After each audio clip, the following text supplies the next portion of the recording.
What is up, my friends? So, with The Last of Us 2 leaks going everywhere and that drama just being pretty much insane as we get new development in the leakers, apparently Sony and Naughty Dog have both said that this doesn't come from anybody internally and it's outside parties that are leaking the leaks. It's very much going to be a pretty interesting ride until we get to that release date in about, I would say, 30 days. But in the meantime, I wanted to talk about the Last of Us 1 ending because we have to talk about this ending. I haven't talked about it on my channel. And before we get into anything on The Last of Us 2, because I'll be doing gameplay of it once it comes out, I wanna discuss that. So this is what we're gonna do today. We're going to be discussing the ending and my thoughts on it as well, and what do I think about The Last of Us 2. Now, I did have a video of it before, but so pretty much the story of The Last of Us, you are pretty much taking Ellie to the Fireflies. Now, the Fireflies are a group that's out there that is trying to find a cure for this fungus infection that has taken over all of humanity and turned many people into monsters, zombies, whatever you want to call it. And they need Ellie because she is actually somebody who is immune to the fungus infection. After she was bitten, she did not get an infection. And so you play as Joel, a smuggler who is now going to smuggle this girl halfway across the country to get her to the Fireflies so they can do research and study on her. Throughout the way, you meet some very interesting bad people, and you start to realize that you feel a certain bond to this girl because in the beginning of the story, Joel actually loses his daughter once this infection and everything starts to happen. And so you are pretty much more hard before than ever about trying to develop bonds with everybody, I would say, because you feel that you could lose anybody at any moment, so you are pretty much reserved to yourself. Well, we see Joel soften up a bit as the story progresses to Ellie, and they do form a certain daughter and father bond throughout. So when you get to the finale, when you got to give her to the Fireflies and then you realize what they're going to do to her, you're pretty much like, no, that's not the way it's going to go, because they explain to Joel that what they have to do is go into Ellie's brain and remove a part of it in order to get the cure from there. And it's not 100% yet that they would be able to do that. It's just a possibility right there. So Joe is pretty much like, then she's going to die. That's it. And what if you don't develop a cure?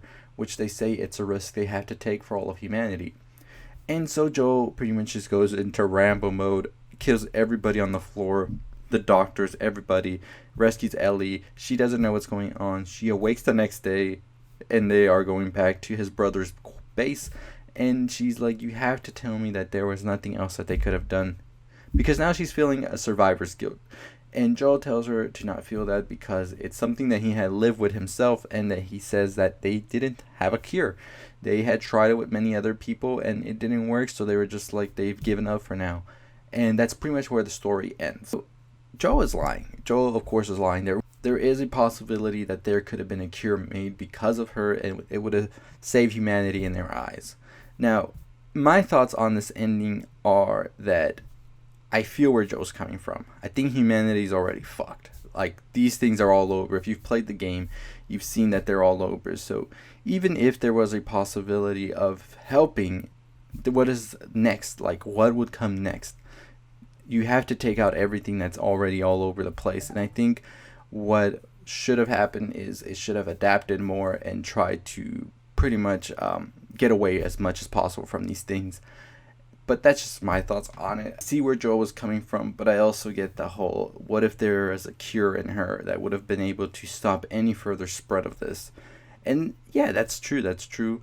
But I think we needed more of a extermination of what already was there, the monsters, the zombies, and all of that, before we got to a cure. Because what is the good of having this cure and then trying to get it to other people when you have a land of infected monsters all around that you still have to take care of? And I think that the possibility of it not even working, but you sacrifice this life, is just, I don't know, especially if you put yourself in Joel's shoes, which we are put in Joel's shoes, and we think about how much time has passed since him and Ellie been together and everything they've been through. Why would he so willingly do this out of nowhere? And it just puts you in this very difficult predicament, I feel. And I think that there is a 50-50 all throughout, a consensus of what people think Joel should have done. And I mean, I don't blame you if you think he should have done what he didn't do by giving up Ellie. But Last of Us 2 will pick up after this game sometime later, as we see Ellie has now grown. And I wonder, how does she take the news of learning of what happened, and how does she find out as well, or does she already know when we start the game? That's going to be interesting, I feel. So I will make a video talking about my thoughts on Last of Us 2 and what I expect from it, as well as all of the events surrounding it. Now recently, the game is slated to come out June 19th, so that's next month, and I will be doing a full-on gameplay of it.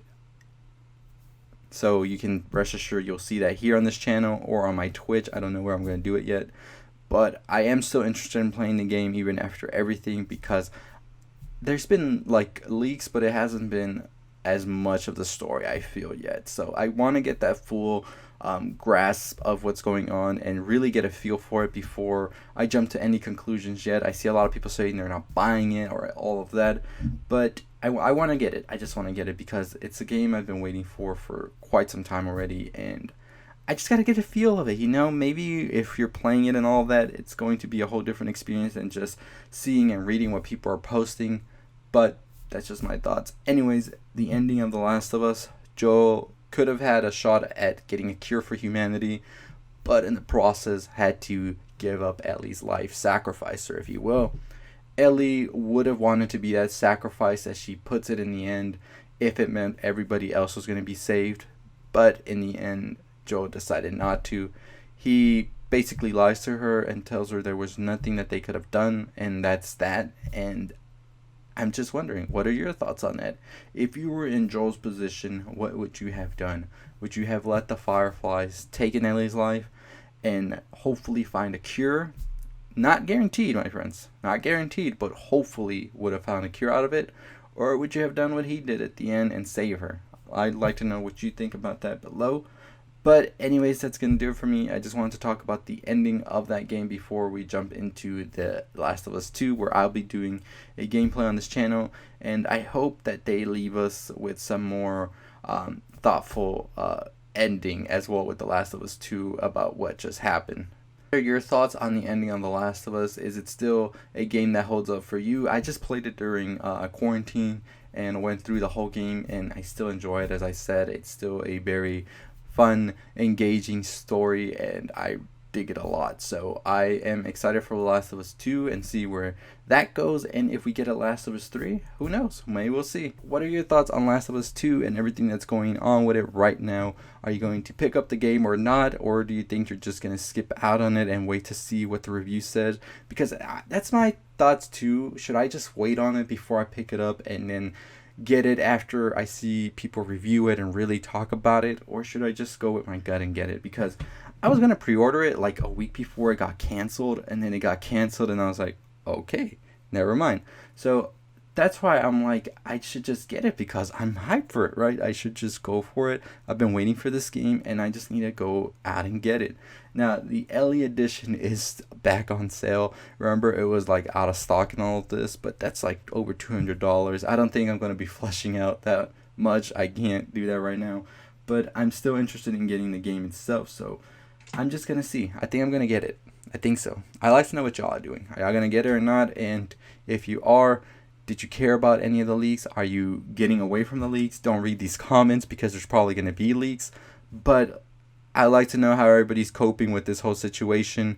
And I really do wonder who leaked it, because Sony's saying it wasn't anybody in their team or Naughty Dog. So should be an interesting week or two when we find out more details of what's going on. Anyways, I have a lot of videos planned out for the week, so we're going to have a Russian sleep experiment video later this weekend, probably tomorrow, and another video on one of my favorite movies on Sunday.